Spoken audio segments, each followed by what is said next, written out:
थकान बहुत है इस ज़िंदगी में। थकान बहुत है इस ज़िंदगी में, अपनों के अपनों पर इल्ज़ाम बहुत हैं। थकान बहुत है इस ज़िंदगी में, अपनों के अपनों पर इल्ज़ाम बहुत हैं। शिकायतों का दौर देखता हूँ तो थम सा जाता हूँ।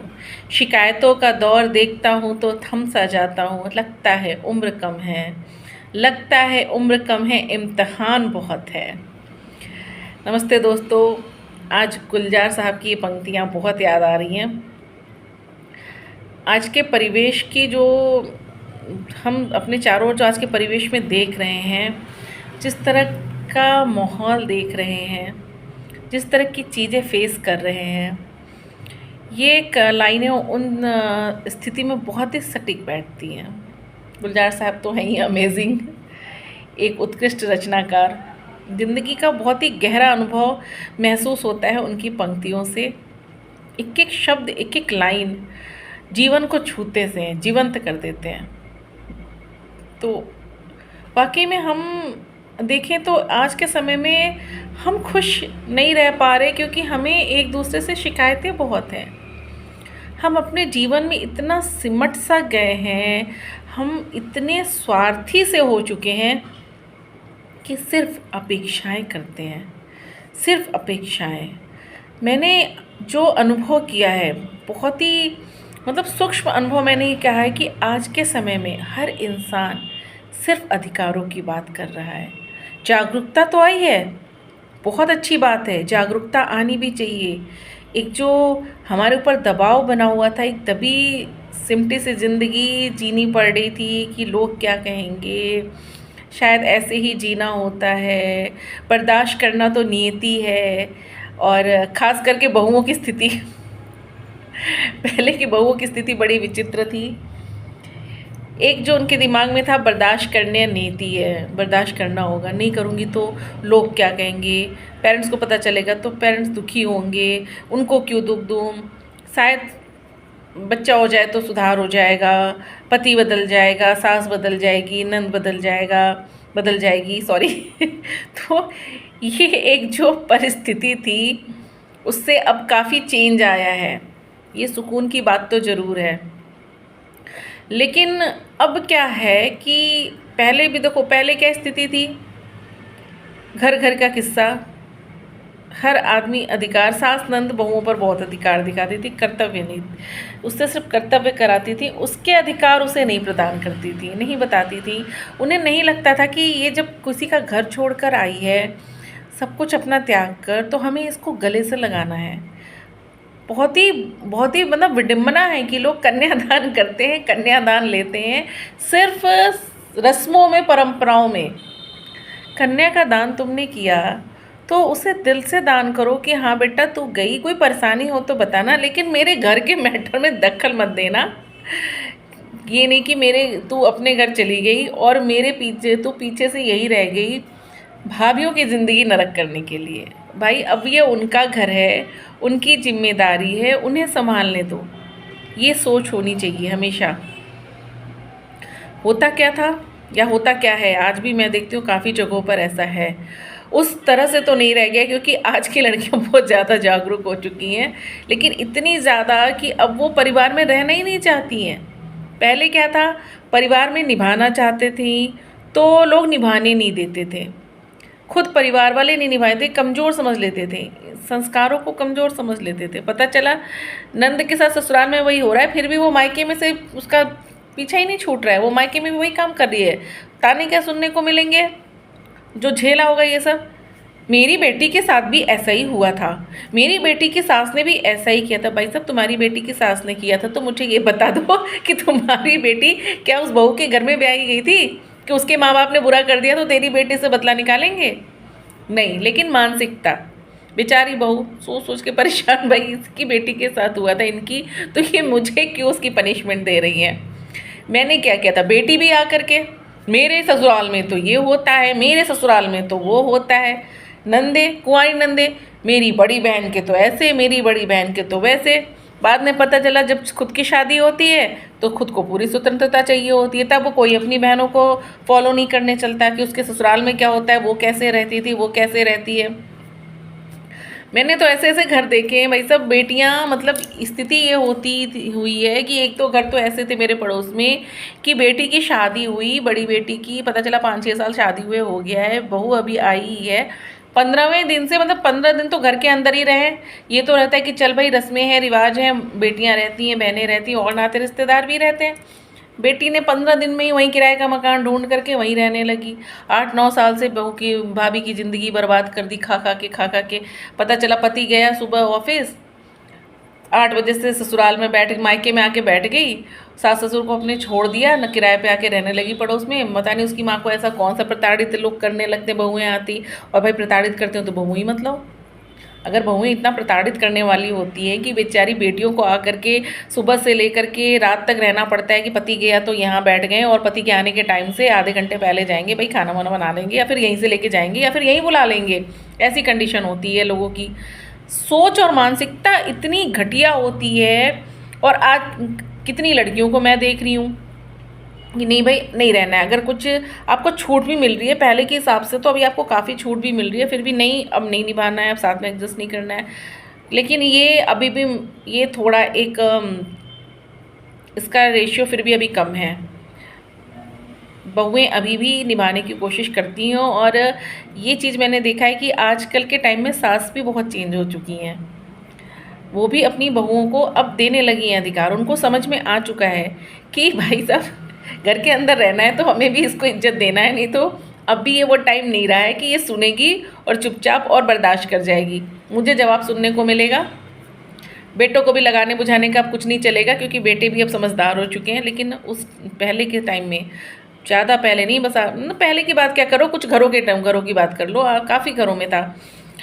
8-9 साल पहले भी इतनी बुरी स्थिति थी। और जो जिन घरों में मैंने ऐसी स्थिति देखी है वो आज भी नहीं चेंज हुई है। होता क्या है कि बड़ी बहू के साथ तो तुम इतना टॉर्चर कर डालोगे, इतना टॉर्चर कर डालोगे, भाई साहब कोई लिमिट ही नहीं रहने दोगे। छोटी आती है तो बताना शुरू करती है, तब तुम्हें बुरे लगने लगते हैं। भाई साहब जब तुम बड़ी के साथ वैसा कर रहे हो तो तुम्हें क्यों नहीं एहसास होता कि जब मैंने अपने दूसरे के लिए गड्ढा खोदा है तो मेरे लिए खाई क्यों नहीं खुदेगी। ये तो कर्म का नियम है, ये तो हम सभी को पता है कि अगर हम दूसरों के लिए गड्ढा खोदेंगे तो वो ऊपर बैठा है वो हमारे लिए खाई खोदने के लिए। जब सासें बहुओं के लिए गड्ढा खोद रही हैं, नंदे बहुओं के लिए गड्ढा खोद रही हैं, भाभीयों के लिए गड्ढा खोद रही हैं, तो उन्हें नहीं समझ में आ रहा है वो किस हद तक टॉर्चर कर रही हैं। बहुत टॉर्चर किए जाते हैं, आज भी कई घर ऐसे हैं लिटरली। और मैंने देखा है जब छोटी आती है, छोटा बेटा भी हाथ में नहीं रहता है, बहुएं भी पहले दिन से ही समझदार होती हैं, उनके तो आगे पीछे। जो आप साथ सर झुका के आपको सम्मान दिया उसका तो आप मुंडी मरोड़ लोगे, और जो पहले से ही आपके ऊपर चढ़ के रहा उसके आप आगे पीछे नाचोगे। इतनी विभिन्नता क्यों? अपना सम्मान अपने से बनाकर रखो। जो आपको प्यार दे रहा है आप उसको प्यार दो। वैसे मुझे सिर्फ इतना आप समझा दो कि जब एक बहू किसी के घर में आती है तो वो अकेली आती है, और एडजस्ट उसको किसके साथ करना होता है? उसको परिवार में जितने सदस्य हैं उसको सबके साथ एडजस्ट करना होता है। हमारे हाथ की उंगलियां भी बराबर नहीं है। अंगूठा यहाँ है, ये उंगली यहाँ है, ये उंगली यहाँ है, ये उंगलियाँ, ये उंगली यहाँ है। हम इसको खींच करके इस तक नहीं ला सकते, इसके बराबर नहीं कर सकते हैं, व्यवस्था बिगड़ जाएगी। लेकिन एक बहू से ये आशा की जाती है कि वो सबके हिसाब से अपने को एडजस्ट करे, बदले। जो एक पारिवारिक भावना के साथ आती है वो करती भी हैं। सोचो कितना एडजस्ट कर रही है भाई साहब, वो सबकी पसंद जान ले रही है, सबकी आदतें जान रही है, सबके हिसाब से काम कर रही है, 10 बातें सुन के भी हंस रही है, फिर भी तुम्हें शर्म नहीं आते। मुझे ऐसे लोगों से पूछना है, एक बहू के लिए क्या अपने स्वभाव में थोड़ा सा परिवर्तन नहीं ला सकते? जो बहू इतने लोगों के हिसाब से अपने को चेंज कर ली, उसको पता है कि उसके घर के किस व्यक्ति का क्या पसंद है, क्या उसकी आदतें हैं, कब उसको किस चीज़ की ज़रूरत है, उसकी योग्यता क्या है, उसकी निर्योग्यता क्या है, दोनों ही पता होता है। उस एक बहू के लिए क्या तुम लोग थोड़ा थोड़ा सा नहीं बदल सकते हो? लेकिन लोग इंसान भी नहीं समझते। मज़ा तो तब आता है, ऐसे ऐसे घर मैंने देखे जब छोटी आती है तो नाच नचाना शुरू करती है भाई साहब। और इतना मतलब पहले क्या होता है कि लोग अपने अधिकारों में लगे होते हैं, उन्हें नहीं पता होता है कि बहू के भी कुछ अधिकार है यार। उसको जीने का अधिकार तो है कहीं पे आ करके, उसको सांस लेने का अधिकार तो है, उसको सम्मान की तो बात ही छोड़ दो, उसको जीने और सांस लेने का अधिकार तो दे दो। गड्ढा खोद रहे हो, खाई तो खुद ही की ही। जब दूसरी आती है और जब वो तुम्हारा जीना हराम करती है तो तुम्हें ये एहसास नहीं होता। ये सिर्फ पिक्चरों और टीवियों में ही होता है। ये जो एहसास है ये किसी के नहीं होता कि मैंने दूसरे के साथ क्या क्या किया, उसको कुछ नहीं याद आता। टीवी और पिक्चर में आपको दिखेगा बैकग्राउंड में सब कुछ चलना शुरू हो जाता है कि फ्लैशबैक में क्या क्या किया था। यहाँ कुछ नहीं होता। किसी को ये साथ कुछ भी हो जाए, अब वो गलत हो गई, लेकिन हमने थोड़ी ना कभी गलत किया है। अच्छा, मैंने स्वार्थ की स्थिति तो ये देख रखी है आज के समय में कि अपना अधिकार है, अपना कोई कर्तव्य नहीं है। मतलब मैंने बुजुर्गों की भी ये स्थिति देख ली है। आप यंगस्टर को तो छोड़ दो, उनको भी अब परिवार से कोई लगाव नहीं है, कोई मतलब नहीं है, वो कर्तव्य नहीं निभाना चाहते हैं। बहू हो तो ठीक है, बेटा है तो ठीक है, मैंने पैदा किया है, तुम्हें मेरे प्रति फ़र्ज निभाना है, लेकिन बच्चा तुम्हारा है, चीज़ें तुम्हारी हैं, तुम देखो, लेकिन मुझे सब कुछ चाहिए, मुझे सब कुछ होना है। उसके बाद भी वो खुश नहीं हो रहते हैं। ये मेरा है, ये मेरा है, ये मेरा है। भी पड़ोस में मैं परेशान हो गई एक घर में देख देख कर, भाई साहब सासू माँ ने ये जीना उन लोग का हराम किया, छोटे बेटे बहू ने घर से निकाल दिया, उस घर से जो घर स्वयं सास के नाम पर है, लेकिन उसका हक सास के पास नहीं है, वो उसका हक बड़े बेटे के पास है। ये कानूनी एक क्लॉज है। बस आप इतना जान लो कि उसका हक बड़े बेटे के पास है। वो छोड़ करके किराए में रह रहा है अपने बीवी बच्चे के साथ। वो उस पर हक ही नहीं दिखा रहा है, कह रहा है जाने दो, शांति से रह लो। बहुत टाइम बिगड़ चुका है, अब तो शांति से जी लें। भाई साहब, छोटे बेटे बहू ने घर से निकाल दिया, सासू माँ आके बड़े बेटे बहू के साथ रहने लगी। बहू बेटा उतने ही सम्मान के साथ रख रहे थे, उतना ही प्यार दे रहे, मैं जैसा देख रही हूँ, बहुत सम्मान से, बहुत हर चीज़ पूरी करना। लेकिन बेटियाँ, मेरा आप सब बहन बेटियों से हाथ जोड़ कर निवेदन है, घर को स्वर्ग बनाएं, अपना भी, मायका भी और ससुराल भी। जो चीज़ें आपको अपने लिए बुरी लगती हैं, कृपया वो आप अपनी भाभीयों के साथ ना करें, अपनी माँ को भी समझाएं। आप अपने समय में तो आपके आपके सास ससुर के प्रति कोई फ़र्ज नहीं, आप अलग हो जाते हो। मायके में आपको सारे अधिकार चाहिए, आपकी भाभीयों के सारे फ़र्ज होते हैं। कैसे, मुझे ये बताओ। कोई बात होगी, आप उनको संस्कारों के ताने दोगे, खुद के संस्कार कहाँ गए हैं, ये बताओ। चलो मैं तो एक बार पूछ भी लूँगी, आपके खुद के संस्कार कहाँ हैं। मैंने ऐसे ऐसे लोग को देखा है जो नहीं पूछते। खैर, मैं भी तो अवॉइड करती हूँ, फालतू लोगों को अवॉइड करना चाहिए, लेकिन ज़्यादा हो तो पूछना भी चाहिए, बताना चाहिए कि आप संस्कार तो बता रहे हो, लेकिन अगर आप मायके में के पास बैठे हो, मायके में बैठे हो, माँ से ही सारा दिन चिपके पड़े हो, माँ को समझा रहे हो कैसे करना है, क्या करना है, तो आपके संस्कार कहाँ हैं? क्या आपके सास ससुर के प्रति आपका कोई फ़र्ज नहीं बनता है? आपके पति का कोई फ़र्ज नहीं बनता है?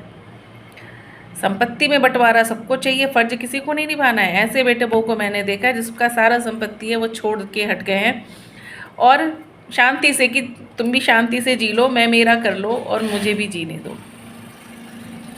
लेकिन बुजुर्गों की स्थिति बता रही हूँ कि पति भी नहीं है और बेटियों के कहने पर खाली दिन भर मेरा है, वो मेरा है, ये मेरा है, मुझे ऐसे नहीं हो रहा, मतलब कोई खुशी ही नहीं है। जीवन भर से बेटियों के साथ रह के, भाई प्लीज़ घरों को तोड़ना बंद करो, घरों को जोड़ना शुरू करो। बहुएं भी किसी के घर से आई हुई हैं, उन्हें भी प्यार चाहिए होता है। आप प्यार दो, प्यार पाओगे। थोड़ा बहुत खटपट हर घर में होता है, जहाँ चार बर्तन रहेंगे टकराएंगे ही टकराएंगे, दोनों एडजस्ट करना सीखो। प्यार दो, प्यार पाओ। देखो, पहल तो सास को ही करनी चाहिए क्योंकि आपके पास कोई आया है, और बहुओं को भी ये बात समझना चाहिए। उन्हें हर चीज़ में ये नहीं लगना चाहिए। आजकल तो बहुत बड़ी प्रॉब्लम लगती है कि इंटरफेयर कर दिया। मत समझो, जो आप अपनी माँ के जितना तो नहीं दो, लेकिन थोड़ा तो दो, उतना तो आप समझने की कोशिश तो करो। और जो लोग सास बन चुके हैं उनसे भी मेरा विनम्र निवेदन है कि कृपया करके आप लोग भी बहुओं को प्यार दीजिए, थोड़ा सा ताका झाकी उनके जीवन में कम कीजिए, क्योंकि आजकल वो समय नहीं है। आजकल थोड़ा स्वच्छंद स्वभाव है। देखिए, आप दिल से कहिएगा, बुरा तो आप सबको भी लगता रहा होगा जब आप बहू रहे होगे, हर समय की टोका टोकी, हर समय का इंटरफेरेंस, ठीक है, वो समय था।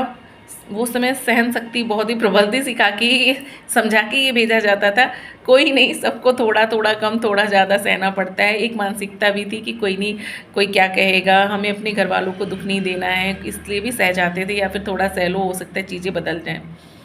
हाँ, ये हो जाता था, कभी कभी बहुत ज़्यादा हो जाता है, चीज़ें नहीं बदलती क्योंकि लोग नहीं बदलते हैं, उनको समझ में नहीं आता है, फिर आपको एक स्टैंड लेना पड़ता है। लेकिन अभी प्लीज़ कोशिश करो, अपने अपने स्वार्थों को थोड़ा सा लिमिट करो। एक चीज़ सब लोग समझो कि अधिकार भी हमारे पास है और कर्तव्य भी हमें है, हमारे पास है। अगर हम किसी से अपना अधिकार दिखाते हैं तो उसके प्रति कुछ कर्तव्य भी हमें निभाना है। ये अधिकार हमारा नहीं बन जाता कि हमने बेटा पैदा किया है तो उस पर मेरा इतना अधिकार है कि मैं सब कुछ उससे पूरा कराऊं, लेकिन उसके प्रति, उसके बीवी बच्चों के प्रति अब मेरा कर्तव्य नहीं रह जाता। जैसे आपका कर्तव्य सभी बच्चों के प्रति, आपके बेटियों के प्रति है भाई, तो फिर अपनी बेटियों से भी कर्तव्य ख़त्म करो, लेकिन कर्तव्य आपके हमेशा ही रहेंगे। वो बच्चे आपके हैं, वो उनके बच्चे आपके हैं, आप उनके लिए कुछ करो, वो आपके लिए दुगना होकर के करेंगे। और यही मेरा बहुओं से भी विनम्र निवेदन है कि आप बढ़ के करो, अपनी माँ की तरह करो, अच्छा लगेगा उन्हें भी, और नहीं लगता तो ये उनका स्वभाव है समझकर थोड़ा सा स्ट्रिक्ट हो जाओ, लेकिन अपने को नीचा मत गिराओ। अपने व्यवहार में अगर आप किसी के साथ बहुत बुरा व्यवहार करते हो तो वो आप स्वयं को, पता है, आप कमज़ोर होते हो उस स्थिति में। जो मजबूत इंसान होता है ना, वो अपना स्टैंड शांति से लेना जानता है, वो बिना जवाब दिए अपना रास्ता अलग करना जानता है।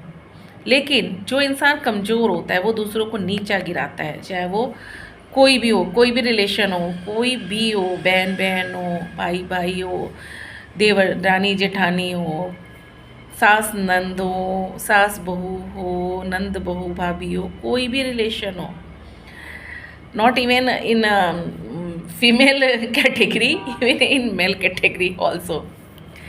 जो भी इंसान दूसरों को बेइज्जत कर रहा है, जलील कर रहा है, वो मानसिक रूप से समझ लीजिए उसको समस्या है। जो सही है, मजबूत है, वो धीरे से अपना किनारा कर लेगा, अपने जीवन को सुकून में ले जाएगा।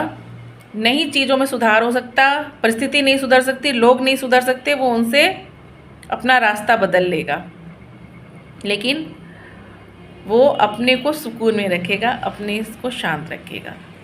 और स्वार्थी इंसान तो कभी खुश हो ही नहीं सकता, उसका तो आप कितनी भी भरपाई कर दो, कितना भी पूरा कर दो, उसका कभी कुछ भी पूरा हो ही नहीं सकता।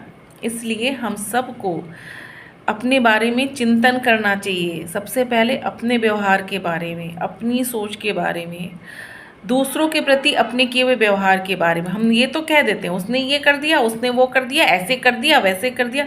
क्या एक बार भी हम सोचते हैं कि हमने कब ऐसा किया? और कहीं ऐसा तो नहीं कि कभी हमने ऐसा किया है और उसका रिजल्ट हमें मिल रहा है। जब ऐसा लगे, जब ऐसी स्थिति आए, तो ईश्वर से क्षमा मांगो। क्षमा में बहुत शक्ति है। हम इस समय को तो वापस नहीं ला सकते हैं, लेकिन हम ईश्वर से अपने किए हुए उन गुनाहों के लिए क्षमा मांग सकते हैं। और यकीन मानो, जब आप दिल से क्षमा मांगते हो ना, तो आपके जीवन में चीज़ें शॉर्ट आउट होनी शुरू हो जाती हैं। कम से कम आपको आंतरिक रूप से आप मजबूत बनते हो, आपके अंदर जो एक उद्वेग सा चल रहा होता है उसको बहुत शांति मिलती है। तो इस ज़िंदगी में जो थकान हो गई है, जो हम अपनों पर इतने इल्ज़ाम लगा रहे हैं, जो शिकायतों पर शिकायतें हो रही हैं, उसको थोड़ा सा विराम दो। उम्र, फिर यही उम्र आपको बड़ी लगेगी और इम्तिहान सारे सफल हो जाएंगे, खुशियाँ ही खुशियाँ हो जाएंगी, क्योंकि हमारा सबसे बड़ा जो कर्तव्य है वो अपने प्रति है, अपने को हम कैसे खुश रखें। अगर हम अपने को खुश रखने का कभी ये मतलब नहीं कि दूसरों को दुख देके, वो खुशी नहीं होती है, वो सिर्फ हमारा ईगो सेटिस्फाइड होता है। ईगो सेटिस्फाइड को आप कभी भी खुशी से मत तौलना। खुशी आंतरिक होती है। हम चार बातें सुन के भी जब तक वो चीज़ हमें ज़्यादा परेशान नहीं कर रही है, उससे हमें ज़्यादा हार्म नहीं हो रहा है, हम मुस्कुरा के रह जाते हैं, उस जगह से हट जाते हैं, जवाब नहीं देते हैं, मतलब ही नहीं रखते हैं, ऐसे ऐसे लोगों के बीच में बहस में ही नहीं पड़ने जाते हैं। पता है कि बहस का कोई रिजल्ट नहीं आने वाला। वो कहते हैं ना कि आप भैंस के आगे बीन बजाए भैंस खड़ी पगुराए। मतलब आप भैंस के आगे बीन बजा रहे हो, भैंस बह रही है, वो खाती रहेगी। अगर वो कुछ खा रही है तो वो सुनेगी ही नहीं, उसको थोड़ी ना डांस करना है। गाय के आगे बजा के देखो, सींग मारेगी। तो उस स्थिति से बचना है। जब हमें ऐसे लोग मिलते हैं कि पता है कि ये अपनी ही हाँकेंगे, इन्हें अपने बारे में चिंतन करना ही नहीं है, इन्हें रियलाइजेशन ही नहीं है। जिसे रियलाइजेशन होगा वो चेंज हो जाएगा। लेकिन जो परिवर्तित नहीं हो रहा है वो सेल्फ रियलाइजेशन नहीं कर रहा है। और जो सेल्फ रियलाइजेशन नहीं कर रहा है उसको हम ज़बरदस्ती रियलाइज़ नहीं करवा सकते हैं। उससे हम बहस में पड़ के अपना ही मूड ख़राब करेंगे। हमें बहुत कुछ पुराना याद आना शुरू हो जाता है जो कि हमारे घर की शांति को भंग कर देता है, हमारी आंतरिक शांति को भंग कर देता है। कोशिश करो ऐसी स्थिति से बचो, ऐसे लोगों के से बहस में पड़ने से बचो। अपना जीवन जियो, अपनी अच्छाई के साथ जियो, सेल्फ रियलाइजेशन के साथ जियो, खुश रहो, मस्त रहो। चलो इसी के साथ आप सभी से विदा लेती हूँ। धन्यवाद। और अगर आप लोगों को मेरी बातें सही लगे और मुझे सुनना अच्छा लगे और इससे आप अपने जीवन में थोड़ा बहुत भी सुकून और शांति पा रहे हो तो कृपया एक रिक्वेस्ट है कि आप लोग मेरे चैनल को लाइक कीजिए, सब्सक्राइब कीजिए। क्योंकि सब्सक्राइब के बाद आपको मेरी जितनी वीडियोज़ हैं वो आपको मिलेंगी और मुझे मोटिवेशन मिलेगा कि मैं आत्मचिंतन, समाज चिंतन और चीज़ों का समाधान ढूंढ कर लाऊं, जिससे कि हम सबको आंतरिक शांति, आंतरिक खुशी मिल पाए, हम सबके जीवन में एक स्थिरता, एक स्थायित्व आ पाए। तो मेरा आप सबसे विनम्र निवेदन है कि इस चैनल को लाइक और सब्सक्राइब ज़रूर कीजिए। और आपके साथ जो भी और लोग हैं जिनको ये चीज़ें रिलेट कर रही हैं, जिनको ये सुनने से शांति मिल सकती है, जो एक लाइफ में नई मोटिवेशन पा सकते हैं, जीवन को एक नया आयाम दे सकते हैं, तो कृपया करके उन्हें ये वीडियो शेयर भी ज़रूर कीजिए। चलो फ्रेंड्स, थैंक यू।